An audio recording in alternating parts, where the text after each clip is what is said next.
السلام علیکم مینوال امید لرم چې تاسو به ټول روغ جوړ کوئ د ښځې سره هېڅکله دا دوه کارونه هم مه کوئ.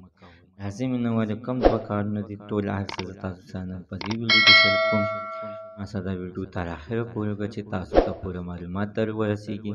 د دې معلومات نه مخکې هر اول زه تاسو ته دا یادګینه وکړم تاسو کو چیرې زموږ په دې سوپر کلیک چینل کې نوي وئ چینل هم نوي سبسکرایب کړئ مهرباني وکړئ تاسو زموږ دا سوپر کلیک چینل د سره سبسکرایب کړئ خوا کې ورسره د ټلۍ نشان ووهئ چې هر یوه نوې معلوماتي ویډیو تاسو ته په اسانۍ باندې در ورسیږي.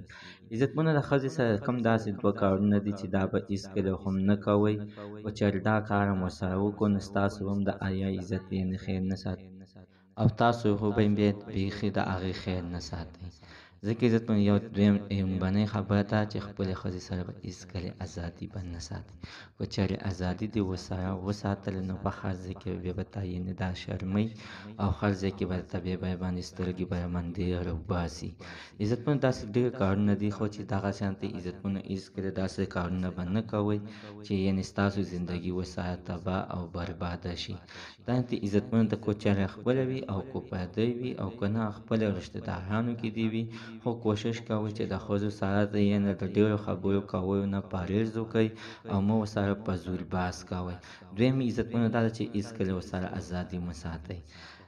ازادي داسې عزتمنو چې یعنې یوه خبره چې وکړي نو د هغې خبره تاسو منئ نو که چېرې تاسو د هغې خبره ومنئ نو هغه به بیا ستاسو د زندګۍ خیر هم ساتي او ستاسو خبره خو به مني. او هر یوه خبره دا ده چې یعنې هر ځای کې پې یعنې خنداګانې ورسره مه کوئ داسې بحث ورسره مه کوئ چې په هغې باندې بدې لګي. زموږ د عزتمنو تر ننه زه معلومات د دې ځای پورې د نوي معلومات دپاره د سره زموږ د سوپر کلیک چینل د سره سبسکرایب کړئ خوا کې ورسره د ټلۍ نشان ووهئ چې هر یوه نوې معلوماتي ویډیو تاسو ته په اسانۍ باندې در ورسي.